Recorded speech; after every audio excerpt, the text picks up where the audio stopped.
Hi, this is video is going to be for my September wrap up and my October to be read list. For the month of September, I read 11 books. I had originally had 13 books to be on my reading list, but I was just so busy and I was reading back to back, and I even took a break from writing reviews because immediately after I would finish a book, I would start the next one because I just was trying to read as many as possible so that when I met these authors that I would know some of their work. So first two books I read were arcs. I got Ultimate Deception by Lynn Stooks. I read her first book, and then so I really wanted to read the second book, and she gifted it to me, and I did leave in a review before it was released, and I really loved it. Both books were amazing, and so if you guys check it out, see, maybe you'll like it. The second book I read was Hooked by Iris Parker. It was a stepbrother romance. It was pretty good. As soon as I finished that book, I was like, okay, now I got to hit up these authors that are going to be up at this signing. So next I read Until July. It was the first book I read by Rose Reynolds. I had been wanting to read something for her forever, and it had been on my list for a while, and I read it on my Kindle, and I read it in 2 days. It was a very quick read for me. It was an MC type book where, bikers and gangs, and it involved a lead female character that was like a good girl, and she was so sweet. She was like the neighbor next door. And to see those two characters that were so different fall in love and have all these obstacles come at them to try to keep them apart, it was just a really good book. The second book I read was Unscripted by MC Decker. I read this on my Kindle as well, and it was really good. See all these books. I have 7 books that I have to leave reviews for today because I'm finally caught up, and I need to get to that. I would give this book 5 stars as well. It was just, I read the first one, I loved it, and the way it ended, it really made you want to read the next one. It ended on a cliffhanger. Well, this one, it was pretty heartbreaking in some parts, and I cried, and I was really mad at him. For the most part of the first book, I loved Rick Davis. And then something he did in this book, I just started not liking him. But then at the end of the book, I liked him again. But it was just, I'm so glad that I've read her work, because anytime an author can make you like a character or not like a character or feel something like that, then their writing is good and it's something you should read. The next book I read was Bleeding Love by Harper Sloan. I read this on my Kindle as well. These books that I'm showing you, I just got them at an author signing, and I bought them because I really love these books, and I wanted to have it on my bookshelf so I could look at them and have them signed by the author. So this is the second book in the Harptown series, and these were really good books. So she, in this one, this girl, she has a daughter, and her husband had just passed away. Not just passed away, but been a while. She hadn't dated anybody, and this guy, you can tell her he has it bad for her. He really wants to be with her so bad, no matter what, and he would do anything for her. And it was just such a sweet and very good read to see them struggle to get past the things that are keeping them from getting together. The second book I read was Bring Me You by Riley Andrews, and I read it on my Kindle, and I have the next one on my Kindle, and then I got the third one at the event. And it was really good. It was really different. Like the main character, um, she had this off and on relationship with her childhood, somebody that she kind of grew up with, and you could tell that they really loved each other. But then he finds out that he had a child, and he wants to do anything he can to be a father, a good father to her. So they break it off, and because they were doing this long distance thing, and it was being more hurtful than being together that way. And they just ended up having this just a benefits kind of relationship, and then it was time to end that. And then he introduces her to one of his friends, and they started dating.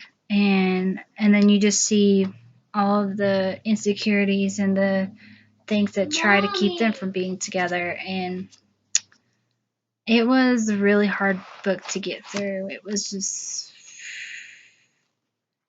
you just see them fall in love and all the things that happen. Mommy. Whew. Okay, the next book I read was To Have by Ellis Torrey. It was a very short read. It was like a novella, and there was 3 parts in that series, and I haven't read the next one yet. The next book I read was French from Melanie Harlow. It was so funny. It was about a girl that was engaged, and her fiance broke up with her the week before the wedding.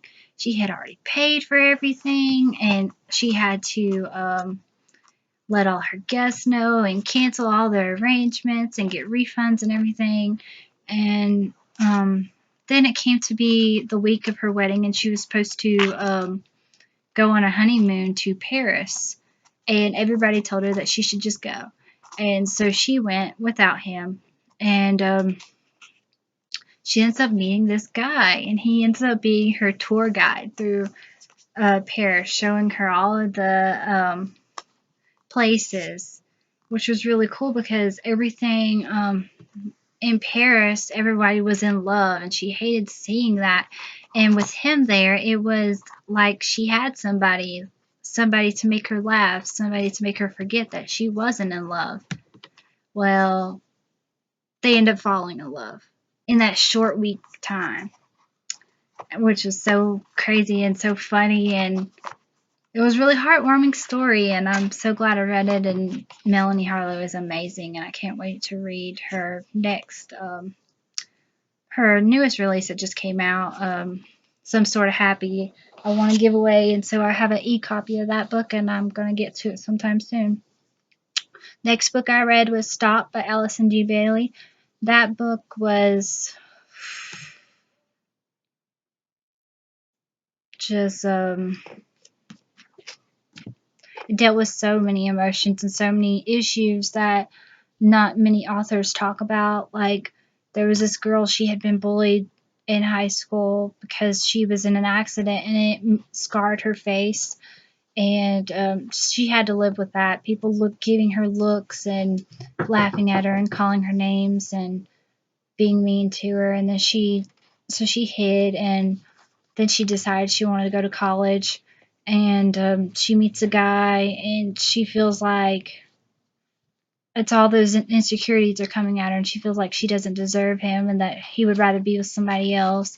And there's even some questions about gender and sexuality, and all the issues that come with that, and some of the other characters in the book. So it was just a really good read. It was really heartbreaking and really emotional read, and dark. If you can handle that, then yeah, you should read it. It's a really good book.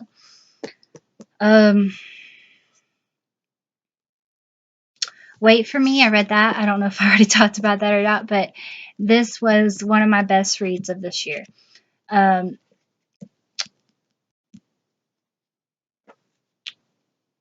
These two people, they're best friends, and the guy has always taken up for her, and he's always loved her, but he's never told her. and he gets in a fight with one of the guys that was messing with her, and he ends up in prison for it.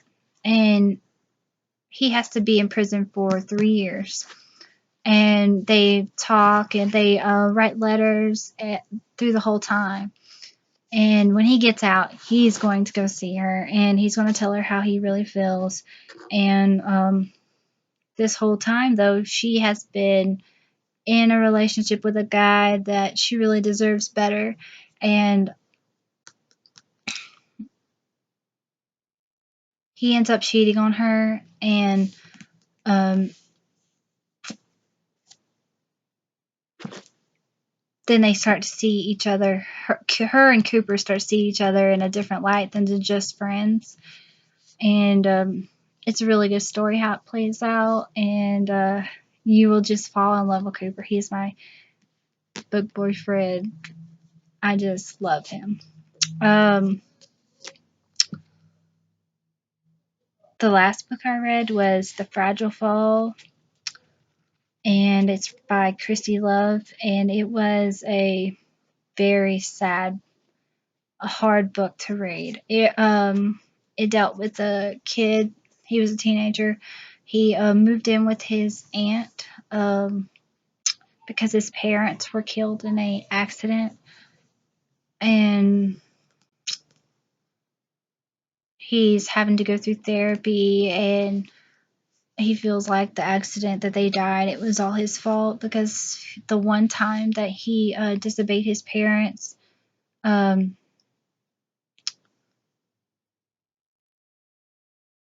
he was involved. The accident was his fault, and he's just stricken with this guilt, and he has those thoughts in his head. He thinks them every day, and it's just so hard to read all of his thoughts and struggles. And there's a love interest, and there's friends and other characters in the story, and it was a really good read. And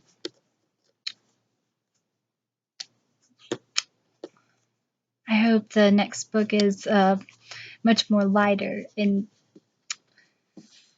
so it was just hard to get to. But so that was my month. I read 11 books. I'm at 90 books for the year. I only have 10 more to go to reach my goal. And for the month of October, I'm doing something different where I was going to read mostly horror comics and graphic novels that I've collected that I haven't had a chance to really look at yet. But I also want to read some of the books that I've gotten at this event.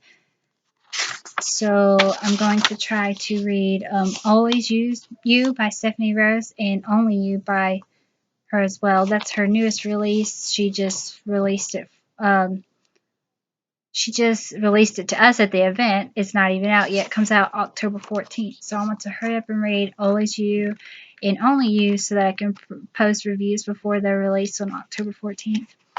I have Chasing the Dragon by T.K. Lee on my Kindle, and I haven't read it, and it's just been sitting there, and I've been wanting to read it. I just pre-ordered Slaying the Dragon. It releases on October 13th, so I'm going to try to read those and have the reviews posted before that date. And the only other book I want to read really is Tyrant, because the way that king ended, I'm like, oh my gosh, what happens next? And so I'm going to try to still watch the 31 horror movies in 31 days and read these 6 books. And so that's it. That's my September wrapped up, and that's my October to be read list. Thank you for watching. Bye.